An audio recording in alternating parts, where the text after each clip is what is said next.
ಅಪ್ಪನಿಂದ ಬಂದ ಮಿಸ್ ಕಾಲ್ನ ನಾವು ಡಿಸ್ಟರ್ಬ್ ಅಂತ ಇಗ್ನೋರ್ ಮಾಡ್ತೀವಿ. ಆದರೆ ಕೆಲವೊಮ್ಮೆ ಆ ಮಿಸ್ಡ್ ಕಾಲ್ಗೆ ಕಾರಣ ನಿನ್ನ ಜೊತೆ ಮಾತಾಡಬೇಕು ಅಷ್ಟೇ.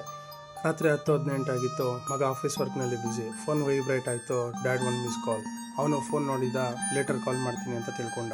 ಮತ್ತೆ ಲ್ಯಾಪ್ಟಾಪ್ ಕಡೆ ತಿರುಗಿದ. 10:45. ಮತ್ತೆ ಕಾಲ್ ಇಲ್ಲ. 11:30. ಮಗ ಕೆಲಸ ಮುಗಿಸಿ ಫೋನ್ ತೆಗೆದುಕೊಂಡು ಅಪ್ಪ ಚಾಟ್ ಓಪನ್ ಮಾಡ್ದ. ಲಾಸ್ಟ್ ಮೆಸೇಜ್: ಮಗ, ಫ್ರೀ ಆದಮೇಲೆ ಕಾಲ್ ಮಾಡು. ಅವನು ಸ್ಮೈಲ್ ಮಾಡಿ ಮಾರ್ನಿಂಗ್ ಕಾಲ್ ಮಾಡ್ತೀನಿ ಅಂತ ತಿಳ್ಕೊಂಡ. ಫೋನ್ ಸೈಡ್ಗೆ ಇಟ್ಟ. ಬೆಳಗ್ಗೆ ಅಮ್ಮನ ಕಾಲ್. ಅವನು ಕ್ಯಾಶುಯಲಿ ಆನ್ಸರ್ ಮಾಡ್ದ. ಆ ಕಡೆಯಿಂದ ಅಮ್ಮನ ಧ್ವನಿ ನಡುಗ್ತಿತ್ತು. ಮಗ. ಸ್ವಲ್ಪ ಸೈಲೆನ್ಸ್. ಅಪ್ಪ ರಾತ್ರಿ ಹಾಸ್ಪಿಟಲ್ಗೆ ಹೋಗಿದ್ರು. ಅವನ ಕೈಯಲ್ಲಿದ್ದ ಫೋನ್ ಕೆಳಗೆ ಬಿತ್ತು. ಅವನು ತಕ್ಷಣ ಕಾಲ್ ಹಿಸ್ಟ್ರಿ ಓಪನ್ ಮಾಡ್ದ. ಡ್ಯಾಡ್, ಒಂದು ಮಿಸ್ ಕಾಲ್. 10:18 PM ಅಲ್ಲಿ. ಅದೇ ಅವರ ಕೊನೆಯ ಕಾಲ್. ಕೆಲವು ಮಿಸ್ಡ್ ಕಾಲ್ಸ್ಗೆ ನಾವು ಲೇಟರ್ ಅಂತ ಹೇಳ್ತೀವಿ. ಆದರೆ ಜೀವನ ಕೆಲವೊಮ್ಮೆ ಲೇಟರ್ ಅನ್ನೋ ಆಪ್ಷನ್ನೇ ಕೊಡೋದಿಲ್ಲ.